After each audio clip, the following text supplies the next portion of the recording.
بسم اللہ الرحمن الرحیم۔ زیارات ترکی فروری 2023 اور استنبول میں سلطان سلیمان اول کی مسجد اور ان کا مزار مبارک۔ سلطان سلیمان القانونی آدم و عالی شان مرتبے والے یہ سلطان، انہوں نے عظیم فتوحات حاصل کیں۔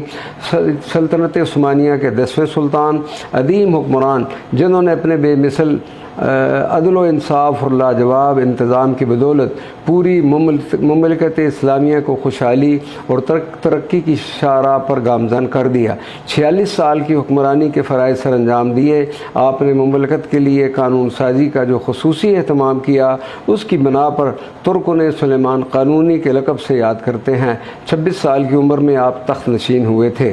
کارناموں میں مکہ مکرمہ میں چاروں فقہی مذاہب کے لیے 4 مدرسے قائم کروائے اور حرمین کی خدمات کے حوالے سے سلطان سلیمان قانونی نے مدینہ شریف کی بیرونی 3000 میٹر طویل دیوار کی تعمیر 1533 میں شروع کروائی، جو 1544 میں مکمل ہوئی۔ سفید اور سرخ رنگ کے سنگ مرمر سے روضہ مطہرہ کے ستون بنوائے اور ان پر سونے کا کام کروایا۔ اللہ تبارک و تعالیٰ اس عظیم سلطان کی قبر پر کروڑوں رحمتوں کا نزول فرمائے۔ الحمدللہ کئی بار آپ کی بارگاہ مقدسہ میں حاضری کا شرف حاصل ہو چکا ہے۔